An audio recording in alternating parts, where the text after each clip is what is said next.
स्वागत है।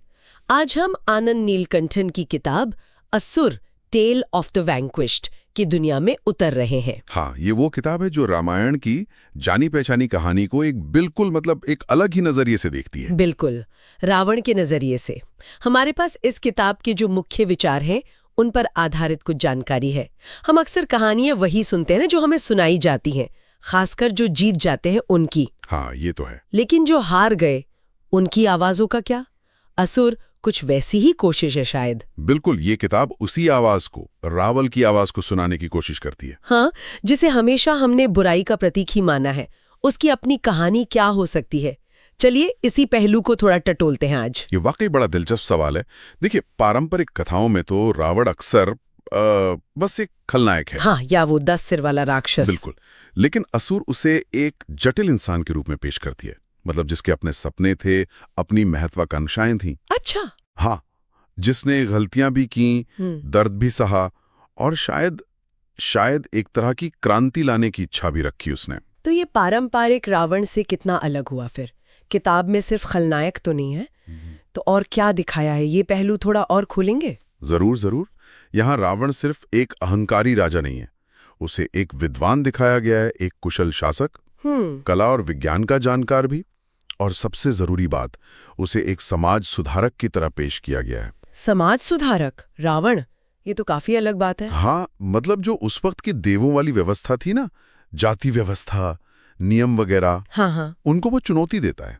जैसे किताब बताती है कि कैसे उसने कोशिश की कि वेद और ज्ञान सिर्फ ऊंची जातियों तक न रहे। अच्छा। हाँ, कि वो असुरों और निचली जातियों तक भी पहुंचे।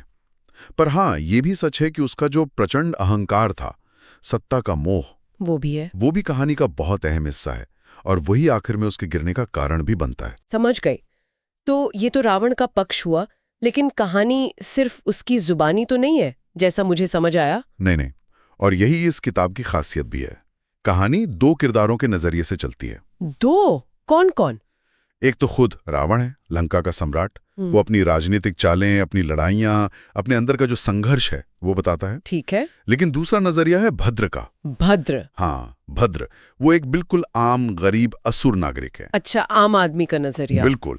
जहां रावण बड़े बड़े फैसलों और योजनाओं में लगा है, वहीं भद्र हमें दिखाता है कि उन फैसलों का, उन युद्धों का आम असुर की जिंदगी पर क्या असर पड़ता है। हाँ। उसकी आंखों से हम उनका रोज का संघर्ष देखते हैं, उनका दर्द, उनकी छोटी छोटी खुशियां, और कभी कभी रावण की नीतियों पर उनका गुस्सा या तंज भी।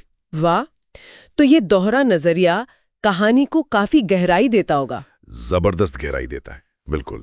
एक तरफ रावण और भद्र का ये जटिल चित्रण, अब अगर कहानी का दूसरा पक्ष देखें, राम का, तो इस नजरिए में वो कैसे दिखते हैं? देखिए, असुर में राम को वो पारंपरिक मर्यादा पुरुषोत्तम भगवान वाली छवि से थोड़ा अलग, मतलब उन्हें कुशल और ठंडे दिमाग वाले राजनेता की तरह दिखाया गया है। राजनेता? हाँ, शांत, संयमित, नैतिक, वो सब हैं।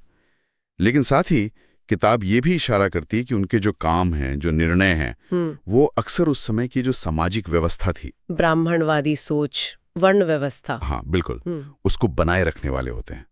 उन्हें एक इंसान की तरह देखा गया है, जिसके अपने राजनीतिक मकसद हो सकते हैं, सिर्फ एक दैवीय अवतार की तरह नहीं।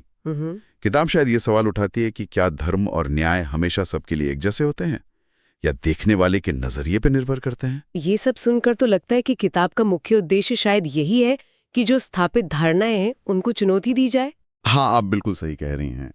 यहाँ सबसे आकर्षक बात यही है, किताब पाठक को मजबूर करती है कि वो प्रचलित नजरिए से हटकर सोचे।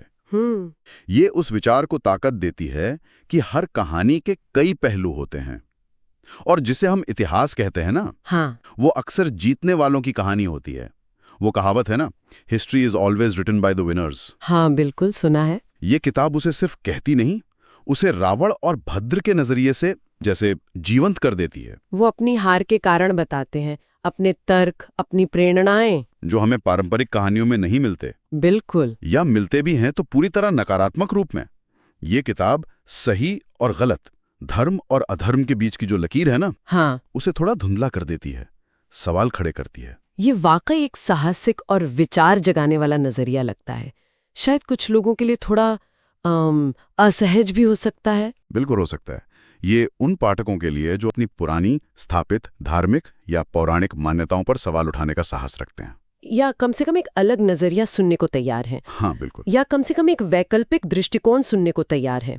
ये गहरी किताब है, भावनात्मक रूप से झकझोर सकती है और हाँ, कुछ हद तक विवादास्पद भी है।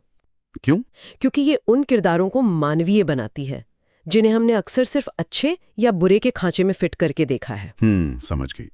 तो अगर संक्षेप में कहें तो असुर हमें रामायण की कहानी का एक वैकल्पिक संस्करण देती है, हाँ, जिसमें खलनायक समझे जाने वाले रावण और एक आम आदमी भद्र की आवाजों को खास जगह दी गई है। एकदम सही कहा।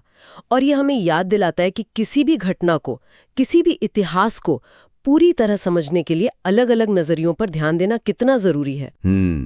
जीत की अपनी कहानी होती है तो हार की भी अपनी एक सच्चाई होती है, उसे भी सुना जाना चाहिए। जीतने वालों के नजरिए से ही जानते आए हैं। बिल्कुल। अगर उन हारी हुई दबी हुई आवाजों को सुनने का मौका मिले तो दुनिया और उसका अतीत हमें कितना अलग नजर आएगा, शायद बिल्कुल